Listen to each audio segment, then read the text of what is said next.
All right. Hello, everybody. Let's get started. I just want to say welcome to all the people who joined with us. Thank you so much for coming and to joining us for this webinar, Fixing America, a discussion on monopolies and fragile repair systems in a time of crisis. So we have a large number of people signed in. So thank you so much for joining. I want to say a special thank you to our state legislators and champions who've been working on this issue at state level for quite some time, who are joining with us today. First, let's cover, some instructions for, how to be on a webinar for those of you who haven't done 10,000 Zoom calls. And then we can get started with some introduction and our content. So participants in this webinar will not have their video audio enabled. You have a couple ways of asking questions. You will have at the bottom of your window a Q&A button, and you can direct questions to us, and we can answer them in chat, or at the end of our overview, which should be about 30 minutes long, we will have a chance to answer more questions. Open Markets is recording this meeting, and they will post it online later. If we don't have a chance to get to your question, you could always ask us those questions and we can respond after the webinar. So let me just get started with some introductions. So my name is Nathan Proctor. I am the National Campaign Director for the Right to Repair with the U.S. Public Interest Research Group, or U.S. PIRG, as well as the U.S. PIRG Education Fund. We're a national nonprofit that advocates for the public on issues where our democracy or our rights are threatened. Also with me are the authors of this report, which we're talking about today, Daniel Hanley and Claire Callaway of Open Market Institutes. Open Markets is a team of journalists, researchers, lawyers, and advocates working together to expose and reverse the stranglehold that corporate monopolies have on our country. So Claire is a researcher at Open Markets focusing on monopoly issues in agriculture, and she writes Food and Power newsletter and policy reports such as Fixing America. And Daniel is a policy analyst who covers tech, conducts legal research, and produces the anti-monopoly newsletter, The Corner, and is also a main author of Fixing America. He's also an avid repair hobbyist, although I see some names on who've joined. There are people who give you a run for your money with us today, Daniel. I think just kind of at a basic level, we are here because people are losing their ability to repair the things that we own. And that's true from tablets to tractors, from vacuums to now ventilators. When you want to fix something, you need tools, parts, information, and you need basic skills. In our modern devices, the tools and information you need often include software and firmware tools. And if we want an open market for repair, we need to distribute all of this, the tools, the parts, the information, and the skills. And I think this report does a really good job of giving us a summary of how the rights of manufacturers over the products that they make and the rights of the customer over the products that they bought were balanced in, intellectual property and antitrust laws, and how over the last few decades, we've really seen that balance go haywire. And so we're going to talk today about what happened and what we can do about it. But first, let me just make a point of saying that this is not something that's going to go away. As the director of U.S. PIRG's Right to Repair campaign, we've seen just a rapid growth in the number of people who've engaged with us on Right to Repair. 25 states plus have introduced legislation. Those legislative sponsors, like I said, some of whom are with us on the phone right now. Our campaign has also spread to robust efforts in the EU, in Australia, in South Africa, in Canada, and more.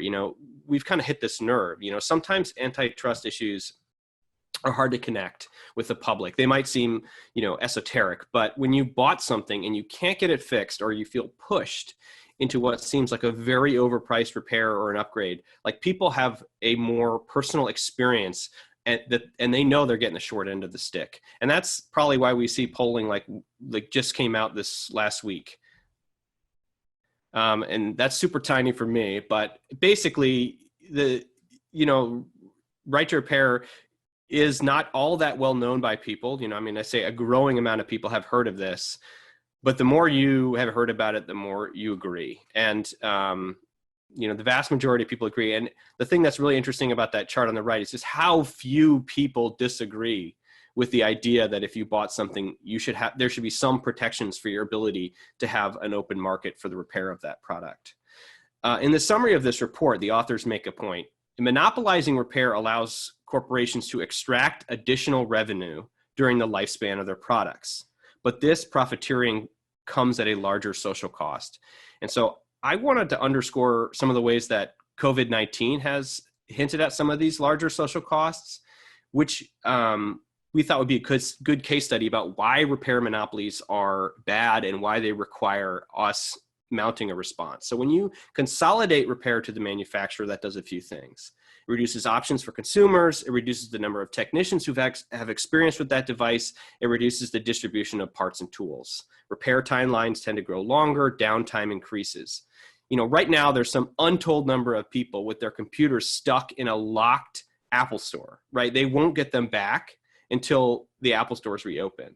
Meanwhile, computer refurbishers and repair people have never had more orders for, refurbished computers as remote learning and working scales up, but they have to find ways around restrictions the manufacturers put in place in order to fix those computers and get them out the door. And I would say, obviously when it comes to medical equipment, this is another place where, the stakes are really high right now. There are a lot of ways the manufacturers seek to extract additional profit, in the service of ventilators and other medical equipment beyond the point of sale. They require discouraging competition for services. They might lock the device error logs or repair functions with a service password. They might, require you to get a very expensive training in order to get access to that information. And then they forbid you from passing that training on from anybody else. All the training must be done by the manufacturers. They might have a pairing software. So if you switch a part inside the device, you need to run some software to calibrate it so that the parts talk to each other properly. That's exactly how it works when you switch a grain sensor or hydraulic sensor in a John Deere tractor. You need a dealership software to finish the repair. And all of these types of repair restrictions are very familiar to us by now. And, it's causing real problems. The manufacturers don't have enough capacity to service ventilators right now. A ventilator manufacturer told a reporter last week that it takes them 2 weeks to answer service calls. And the hospitals some of them are just not allowing outside technicians to come in to do service calls because it's just too risky to have people coming in and out in a pandemic. So the in-house biomedical engineers or biomeds now have to fix these devices while searching message boards. And thankfully iFixit has created a lot of, posted a lot of these resources, but these are real issues that affect medical care. And so this is, some of these issues are more or less part of the system that we inherited when the pandemic kind of arrived. But we can act now to address them. But let's give some context for how we got to this point. And so from there, I'd like to turn it over to Claire, who's one of the authors of the report. Yeah, great. Thank you, Nathan, for that very chilling overview, but thank you also for all the work you're doing at PIRG to help reveal these issues and step up to this moment.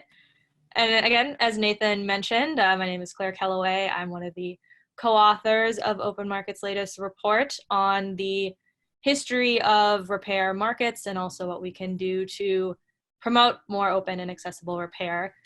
And again, we found it helpful to look back and figure out, how do we get here? And also to start with examples of when things weren't this way. Obviously manufacturers have had some baseline incentive to control repair and the aftermarkets for repair.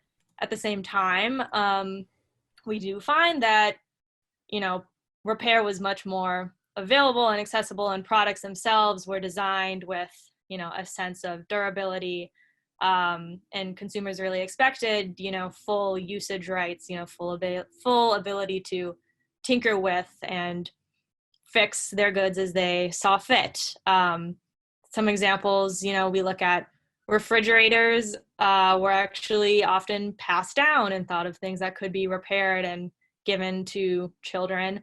And the Model T is a good example of the first mass manufactured car where repairability was really, an ethos built into that product. This is a quote from Henry Ford's memoirs that really illustrates how they wanted this car to be, the opposite of planned obsolescence, to be compatible model to model. They wanted parts to be interchangeable and accessible. And it's not, just far back in the past that we see this ethos in products. Even, the company that we think of now as having highly restrictive repair, Apple once had, highly detailed manuals. The Apple II had a very detailed, user-friendly manual that actually was, so specific and encouraging of people to understand, the equipment, to mess with all the expansion slots and internal parts for accessible repair, that, competitors actually felt compelled to improve their own manuals in response. But, fast forward to today, and we see Apple manuals are, very, if not impossible to come by unless you're an authorized technician. And these Apple products are increasingly designed to lock out tinkerers and inhibit repair rather than encourage it. So, what happened? In our report, we studied a few different cultural, technological, and also policy changes that we believe really allowed corporations to get away with offering less repairable products and implementing the severe repair restrictions that we see today. So looking, far back, how did we get from Ford saying that he didn't want to render any model obsolete to the next, to today where we see intentional planned obsolescence.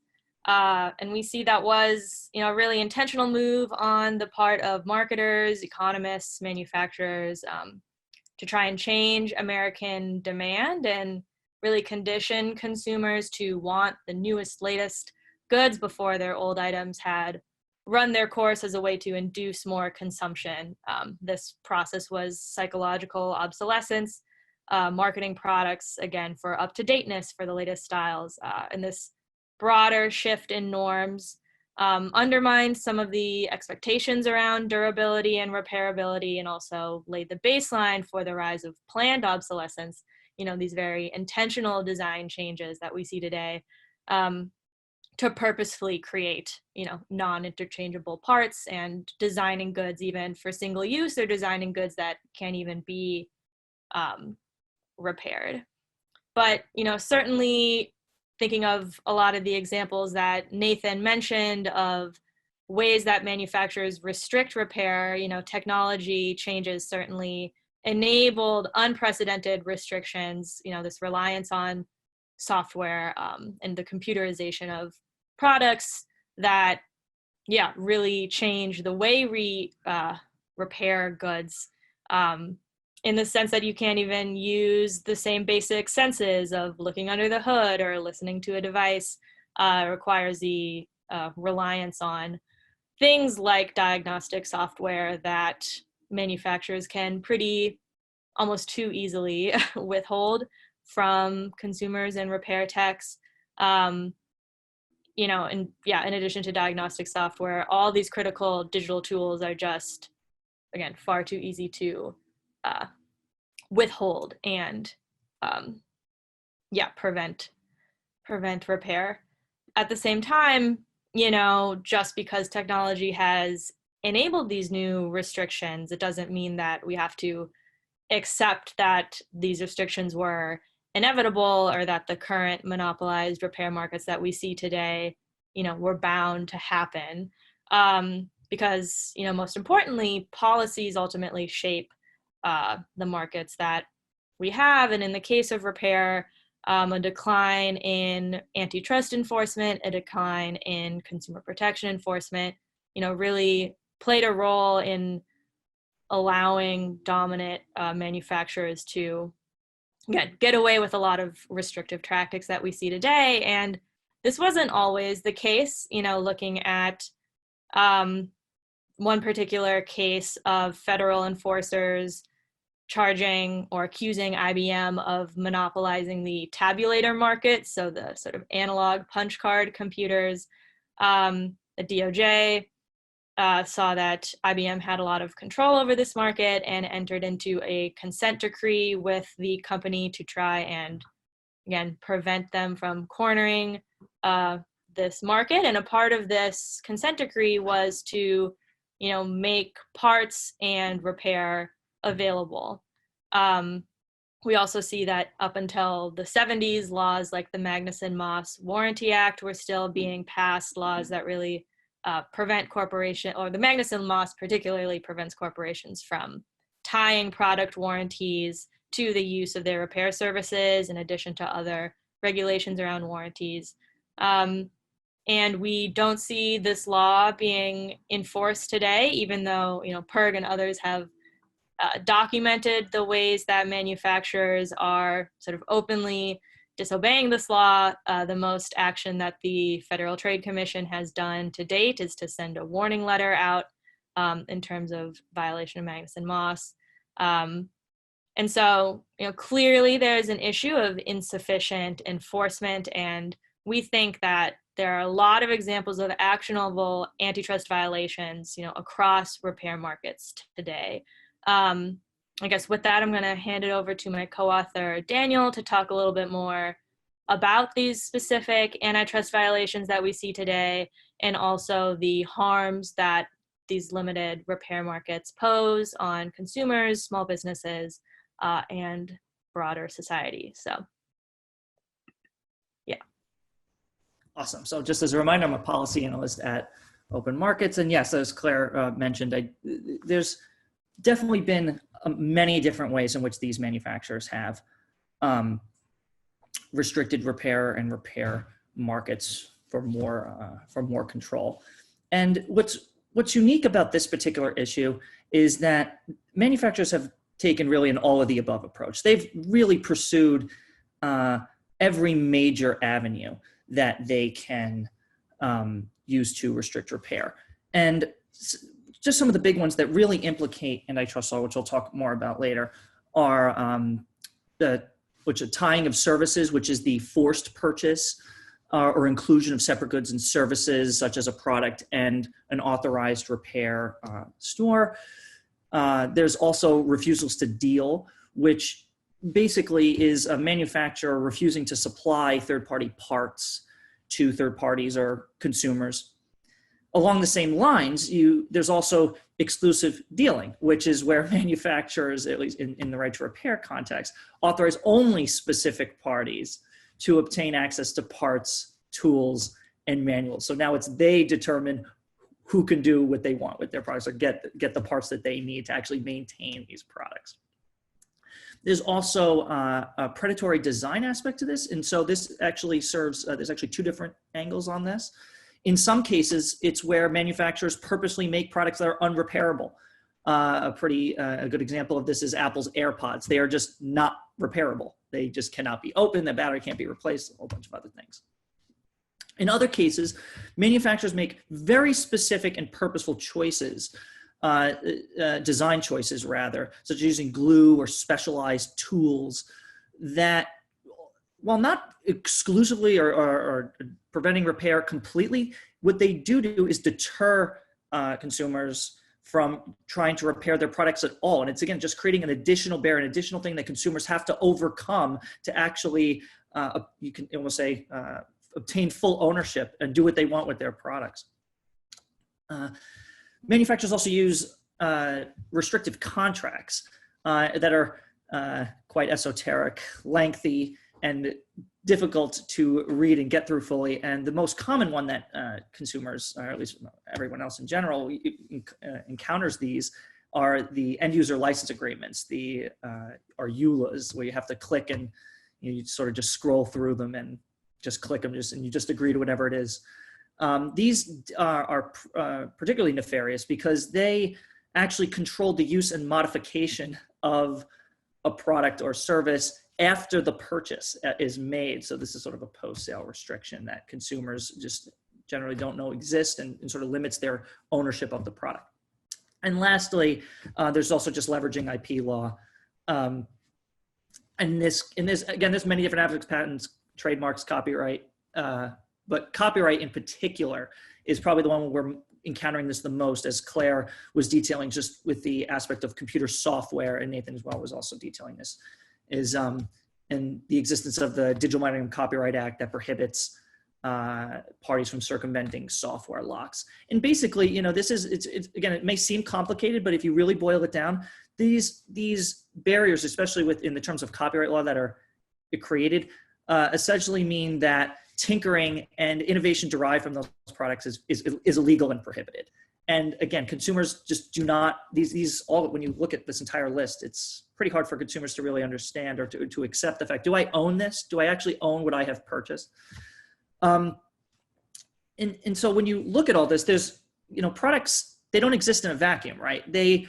A purchase isn't just a transaction between a purchaser and a manufacturer.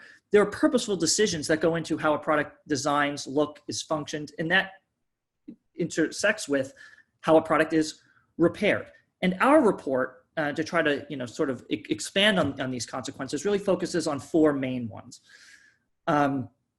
The first one is increasing cost to consumers. And this one's particularly troubling because corporate executives routinely gloat and go on news networks stating how much money they make in profits from repair markets. Some are as high as 48%.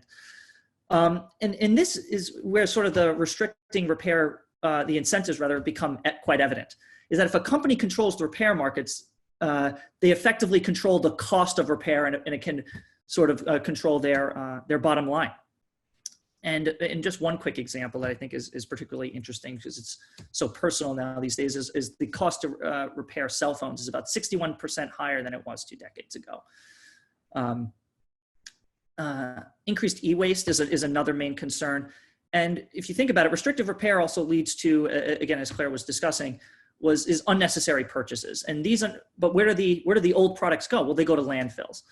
And our report discusses just these quite troubling facts. 15 pounds of e-waste is produced per person, and that's about 50 million tons of just excess waste going into landfills, and which are poisonous and harmful and do all sorts of damage. Restrictive repair markets also create systems fragility, and this has a couple of different aspects. One of them is the fragility of the actual supply of parts, right? How many parts are available? If Apple chooses to get let's say their chips for their iPhone from one supplier, then a disruption that one supplier affects the rest of the supply chain. But it also affects sort of the supply of potential repairers, the people who actually can do the repair, right? And we're all really experiencing this, as Nathan was discussed, was with ventilators. These restrictive markets have caused an unnecessarily limited supply of people who can actually fix and modify these ventilators to actually help solve and fix and mitigate the damage that the pandemic has already caused. Also, along these lines with systems fragility is just with terms of our local communities are really being affected. And it's not just a jobs aspect. Yes, there are hundreds and thousands of jobs that go into repair that create these resilient communities and help people fix their products. But there's also a time aspect where people just, depending on their job, just don't have time to get their products repaired by a dominant manufacturer. The easiest example is a farmer who doesn't have given the short windows they have to actually harvest their crops. They can't wait 2 weeks to send in their tractor to John Deere and wait for just a software fix or just a small glitch. These windows just don't exist for them. There's also just, and again, if you look at this all in its totality, there's really just less innovation. Product ownership fundamentally is about what I can do with my products. And if you think about that, that also goes with being able to tinker and being able to modify what is rightfully yours and being able to adjust it or change it in any way that you see fit. And these restrictive repair practices effectively limit and prohibit repair and prohibit being able to tinker with the product that you lawfully purchased. And innovation, of course, derives from all of that, as most of them are built on top of existing things. But there are plenty of solutions. I know that may have sounded dismal up until this point. We're sounding quite dismal, but there's actually a plethora of solutions that are available to reopen repair markets and counteract many of these restrictive practices. Now, for our report's purposes, we wanted to just focus on the federal options that are available with antitrust enforcement. In particular, for this webinar, we really want to focus on the FTC, since this is really the lowest hanging fruit that's available. Some of these are just amazingly simple to implement. And so the first one, is Claire was discussing previously, was the Magnuson-Moss Warranty Act. This act actually prohibits two primary practices for our purposes. And the first one is the forceful tying of services of a purchase and repair. There are very strict circumstances on when a manufacturer can actually do that. It's not just that you can't just have these blanket prohibitions from manufacturers telling people that they can't either fix the products themselves without, or have someone else fix them. And the second thing that the Warranty Act does is also prohibits manufacturers from voiding warranties by attempting repair, either from the consumer or from a third party. And again, as Claire was saying, that the FTC has sent warning letters, telling manufacturers to stop misleading consumers about what they can do with their products. We argued that the FTC should actually punish and enforce this statute. That's already there. They can easily take advantage of it. The second thing we talk about, or we suggest rather, is the FTC taking advantage of favorable case law, particularly concerning exclusive dealing and tying. There's a couple of cases out there that some of you may be a little bit more familiar. I don't want to get too into the details, but you may have heard of them. Eastman Kodak, Impression Products. There are these cases that exist that really, the Supreme Court has shown that aftermarkets can be monopolized and that manufacturers do need to be restricted, that there are fundamental limits on what manufacturers can do to restrict aftermarkets. They're just low-hanging fruit. And the FTC can use both its antitrust enforcement authority by its capability to enforce the Sherman Act, as well as its own authority under the FTC Act to take advantage of that favorable case law. And lastly, is the FTC can actually use its broad rulemaking authority to prohibit either unfair or deceptive acts and practices, as well as which can be used to prohibit predatory designs, exclusive dealings, and refusals to deal, and as well as it can use its unfair methods of competition rulemaking authority to make rules as well that prohibit some of the practices that we've just outlined here. Now, for a more detailed information and updates for right to repair solutions and the updates on that's going on at the state level, I'm going to pass it back to Nathan. He can fill you in on that. Yeah, thank you. So I made this cool map, so I'm proud of it. But this is a map of, and the states in blue are states that had bills introduced in 2019. The states in green are states that were new in 2020. And then this kind of darker gray states are states that had active legislation previous to that. So it's a pretty large percentage of the country has, at the state level, had some interest or movement on right to repair.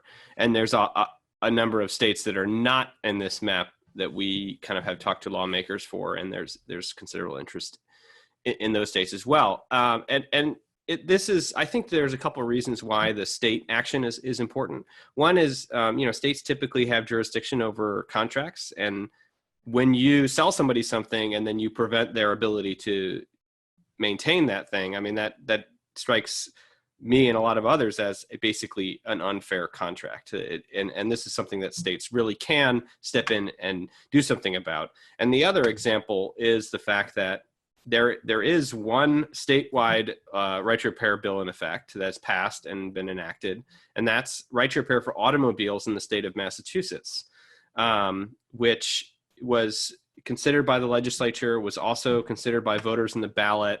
It was passed by the legislature, but it was kind of passed late enough in the session that it still went to the ballot. It passed on the ballot in Massachusetts 86% to 14%. And that this agree it basically led to a market agreement between the auto manufacturers and the independent auto mechanics to create basically a national agreement on right repair for automobiles.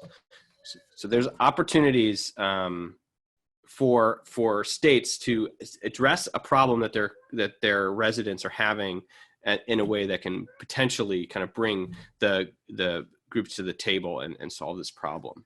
And so, yeah, and we continue, like, again, you look back at the polling, like this is a very popular thing, and people are having more and more experiences of being forced into upgrades or to pay for overpriced repairs. And over time, we're just going to see this issue coming up more and more.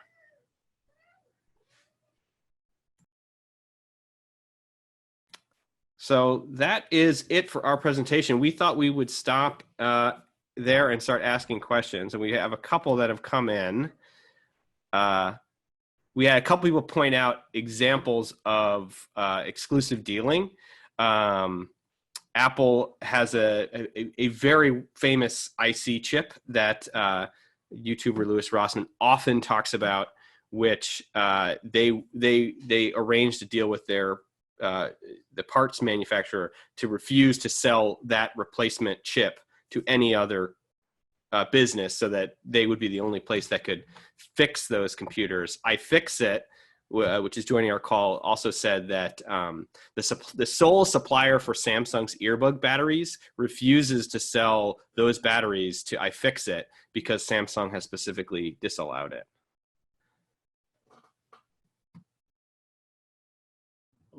So I also see a couple of comments on the Digital Millennium Copyright Act. This is, yes, because as we were talking about, this is a huge, it creates many problems, actually. One of the ones that I think most people would be familiar with is the anti-circumvention provision within the Digital Millennium Copyright Act, also known as Section 1201, which effectively punishes people from creating and distributing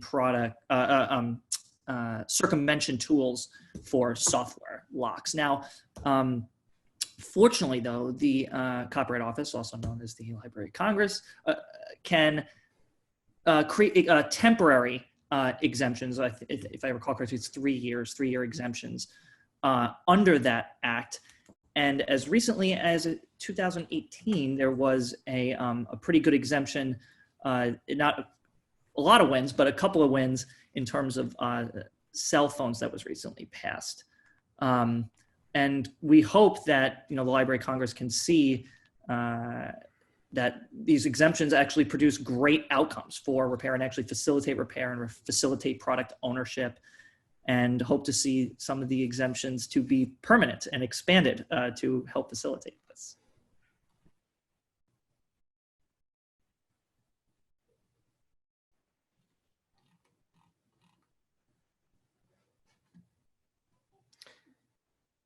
There are a lot of questions coming in. Sorry, it's very hard to read them all.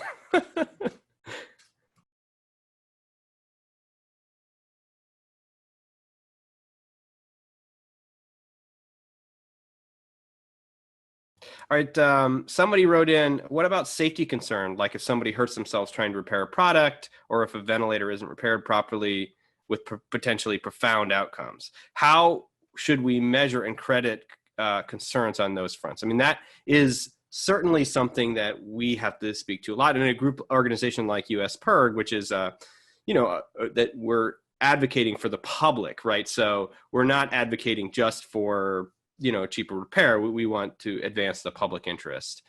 So actually I have to hit answer live. So yeah, I would say that there's a couple issues at play. Like one, is there data to support that there's a safety problem with non-manufacturer repair? And one example that I'm asked about a lot these days is equipment like ventilators. The FDA did an enormous study of millions and millions and millions of device error logs, device failure reports for medical devices. They found that if I'm getting this right, it was tens of millions of error reports. There was a couple dozen device problems that were the result of faulty repair. None of those examples influence patient outcomes in any way, and they were evenly distributed among repair problems from the manufacturer and then from others. So, I would say one way to address this concern is to, instead of kind of basing your idea on some hypothetical situation, to as much as you can, look at what's happening in reality. And then the other piece is, it's the owner's responsibility. The owner takes responsibility of the product when they purchase it. Like, I can, hurt myself with my car, right? My car can be a very dangerous piece of equipment. But, maybe you believe that we shouldn't, we should have licensing requirements to change tires. But those licensing requirements is totally separate from allowing the manufacturer to just decide who gets to change the tires, right? It's a different discussion. See, like, should there be, a licensing requirement is different than saying, should the society just deputize manufacturers to decide what we get to do with stuff that we bought and paid for and take responsibility for.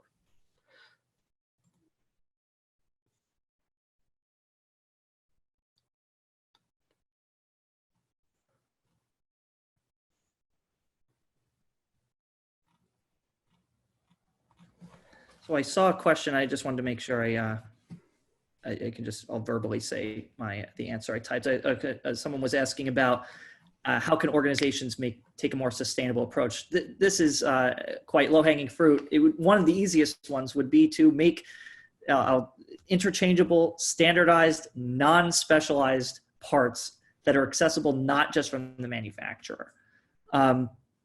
This way, consumers and third parties can find parts to either maintain products themselves or have them repaired by an independent shop, and lowers the amount of hurdles that a consumer has to go through to maintain their product, right? Because instead of just unnecessarily purchasing another one or a different product, and two, to not send that product to a landfill and add to our growing amount of waste.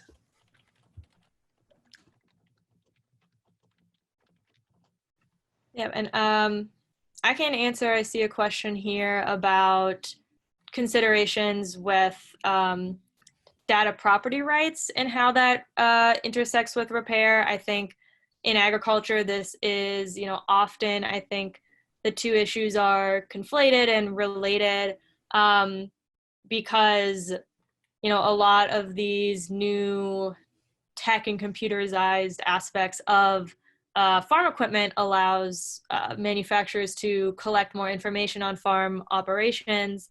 And John Deere in particular is, sharing that information with new ag tech companies like Monsanto's Climate Corporation as a way to help develop sort of the future of ag tech products that are going to really guide farmers' planting decisions. And it is really, an interesting question. And data is also really important as, not just a tool for informing these, other products, these ag tech platforms and services, but it's also a really critical component to conducting repairs, having background data on how the vehicle is performing. And a lot of this, data in some ways you could argue is another critical tool of repair. And so certainly it is really interesting how these issues intertwine, and yet we do see what's the same is that manufacturers have a disproportionate control over this information. And so I do think it is worth, considering how promoting, open access to data for the purposes of repairs also, interacts with conversations about interoperability and, who has access to data for competitive markets in other sectors such as ag tech. So hope that answers your question. I see a question here about what does it mean to own something. So this is actually a really a very interesting concept. So we assert in our report that if you cannot repair your product, then you fundamentally don't own it. And this is, and you can think about this in the sense that when you think about what ownership means, it means that I can do with it what I want. I can interchange the parts. I can add it to something. I can incorporate it. I can add features to it that a manufacturer may not have thought about.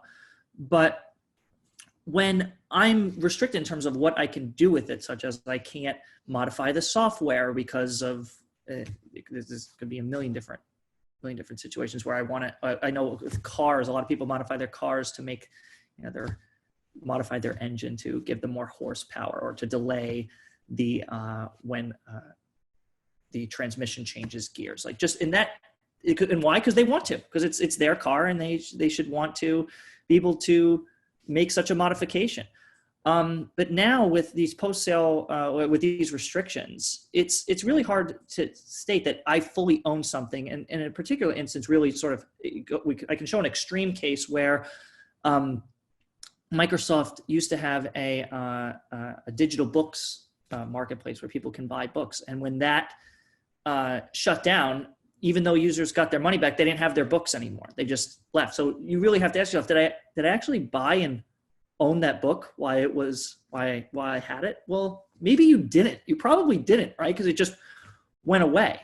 And if you also think about what ownership is, it allows transferability, it allows the existence of aftermarket. If you don't want a book anymore, right? But for whatever reason, you read it, taking up space on your shelf, it creates a market for used books. But where if you're buying, let's say, a digital book online, well, you really can't transfer it, right? You really can't recoup anything that you spent money on. So it's really about what you can do with your product and how you can modify it and tinker with it and transfer it any which way you want. But obviously, these restrictive practices are prohibiting that. Yeah, we had a question. What response, if any, have you had to the request for ventilator manufacturers to make their specifications public? Medtronic said it's made some design specs available. Is that enough? So I would say the specific request that US PIRG has made of ventilator manufacturers is that they would make all their repair documentation and tools available. So that would be repair software and their manuals, any kind of service passwords. And there has been some progress in making ventilator manufacturers are being much more responsive to hospitals and their requests for information, although it still takes some time and it's a little inefficient. We think that this usually does not include some of the other pieces of information besides the manual. Like if there is some devices are set up such that you do need to enter into an individualized service password in order to read the diagnostic error logs. And, that might have been provided to the hospital that bought the ventilator. But as you might have heard, a lot of ventilators are being pressed into service from storage or from, the national stockpile, et cetera. And the kind of provenance is kind of missing. And so some of that information gets lost. It makes it difficult to service those ventilators. That information should be released. So there's a number of additional things that they need to do. And then there's also a lot of other equipment that hospitals are struggling to keep in working order as they get kind of pressed, into full capacity. And we've been hearing from biomeds that there's, especially the equipment that's in the ICUs, it's really difficult to maintain. And so we would really hope that manufacturers would remove all those restrictions, as quickly as they can to help, relieve the capacity issues that are happening in hospitals right now.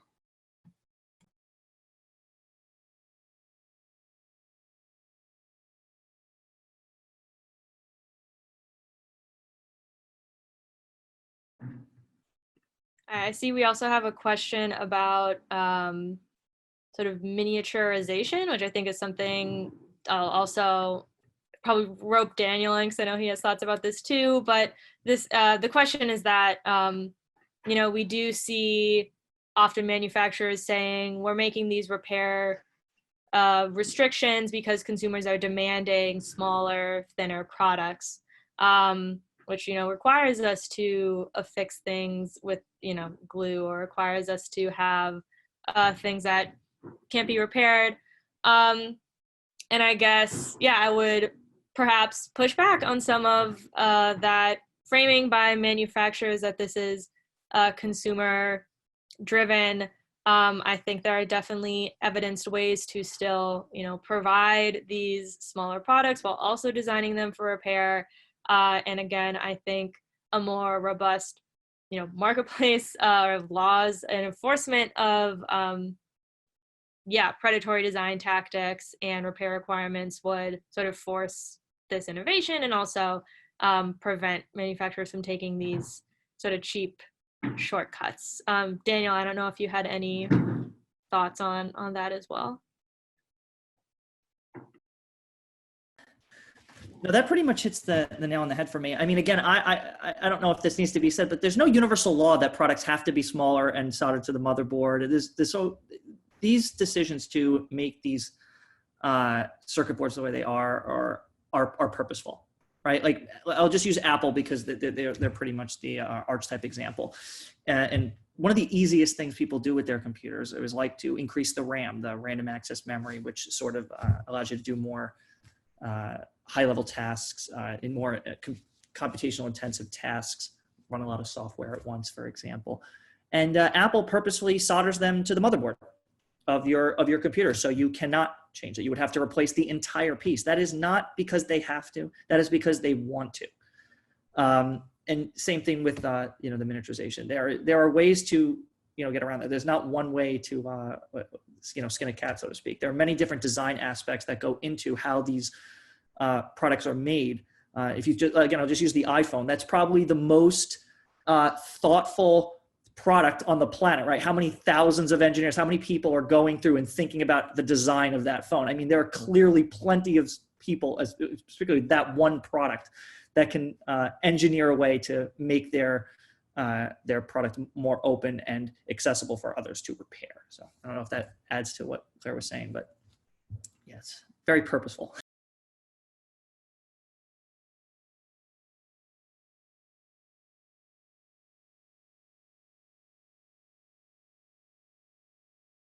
I see another question about what are the punishments available? Here, I'll answer live. What are the punishments available for the FTC when enforcing the Magnuson-Moss Warranty Act? What enforcement with teeth look like? So I haven't fully read the Magnuson-Moss Warranty Act, and it's quite complicated, but the main things are that the FTC can issue an injunction against what manufacturers are doing. So a really, again, one of the lowest hanging fruits would be to stop a manufacturer from lying about when consumers are voiding their warranties. I mean, this is it's illegal. It's not allowed under the act. The FTC can also, as we said in the full presentation, is create use consumer protection rules that prohibit specific practices. Now, yes, that process is lengthy. It's going to be subject to litigation, as all things are, especially when it comes to agency rules. But that is a mechanism that the agency can take advantage of and is available for them to do.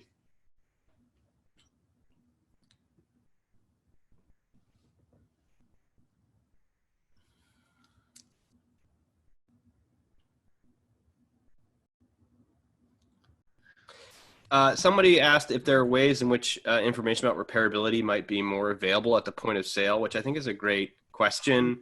Ian, there was an earlier question which I answered, in chat, that was, why don't consumers just, kind of choose these devices? And a couple things we know from consumer research is that they do care about these things, and that they often, if they did know that they would be restricted and the repair of these things, they would pay a premium for a device that was more durable. And there's a couple. One, you should all check out iFixit's repairability scores for your products, and they've developed a pretty good rubric for repairability. But there's a limited number of products that exist for And it can be very difficult, especially when you're trying to project durability, to kind of know, oh, this is a great vacuum, and this actually happened to Consumer Reports. And I know some of those folks are on the call, like they had a vacuum that was one of their top rated consumer vacuums, but then they had to, like a couple of years later, reduce its score because it turned out to be such a nightmare to maintain, because it had a big lithium ion battery that would wear out, and it was glued and molded in place, and there was no way to fix it. And it became, essentially as a disposable device, once the battery wore out. So these are things that I think, as these trends increase, consumers will need to kind of create ways to do this, but we need to find ways as a society to kind of get that information to consumers' hand. But then also, I think there are certain things that companies just should not be allowed to do. Like, no phone should be unfixable. Like, people are going to break their screens and the batteries are going to wear out. They should be able to fix them. You shouldn't design a phone that's unfixable. And we can organize ourselves as citizens of this country, or as consumers in a bigger sense, to just change the rules of the market to forbid that.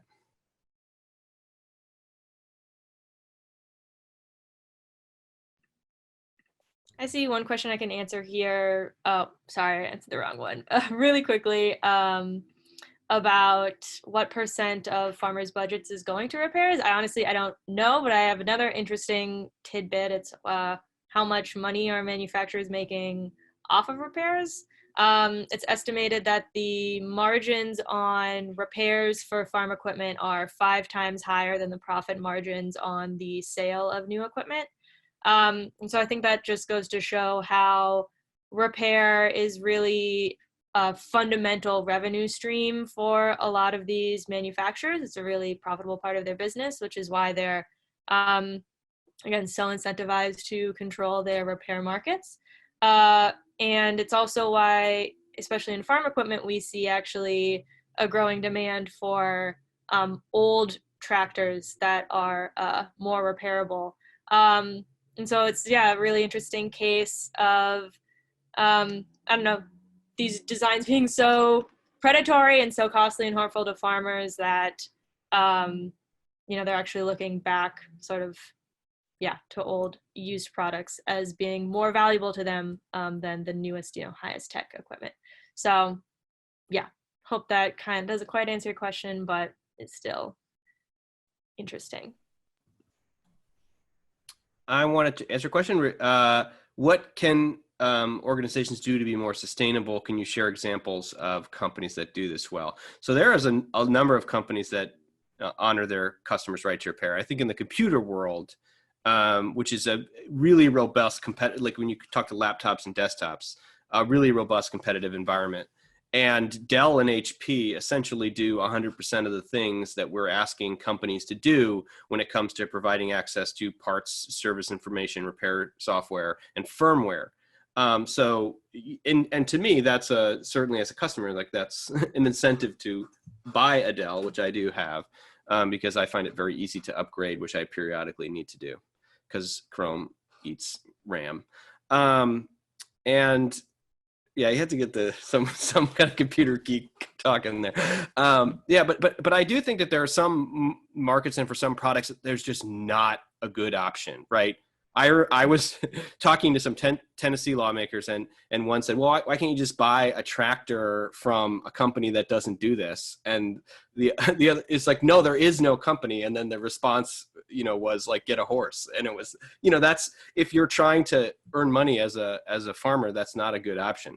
So I think that there are places where consumers can choose a good option, and there are companies that are doing the right thing, which is to me just proof that companies can do the right thing. We should just make all the companies do the right thing.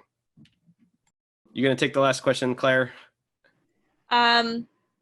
Sure. I mean, I guess it's a good one to answer. It's someone asked about specific policies that consumers and the public can advocate for at this time. I mean, obviously, PIRG has examples of all this different state legislation. That's a really good model of things to advocate for. And again, we also would encourage to shed a light on the agencies, the Federal Trade Commission, the DOJ, often, not, I guess, focuses of our ire, but certainly, they definitely need public pressure from people sort of expressing their concern with the fact that these laws are not being enforced. And that's certainly, public pressure is very helpful. As someone else, I think earlier mentioned the Nix the Fix workshop that the FTC did host.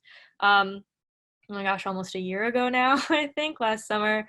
That was, a really helpful example to get a lot of, good information about repairability and these restrictions in the public record. And it was certainly encouraging to see the agency welcoming that comment, but I guess I have not seen much of any action following that. So that's a good, example of FTC, you held this workshop. We'd love to see some rulemaking around this issue. That's definitely a very specific thing we can ask for. Yeah, and I mean, I guess with that coming up on the end, so thank everybody so much for joining us. There's like another 20 something questions which we did not get to. I apologize because we were all reading them while there was occasionally some dead air, but I just want to thank all of you for joining. Please, if you wanted to email any of the hosts with additional questions, we'd be happy to answer. And yeah, just thank everybody for joining. Thank you so much.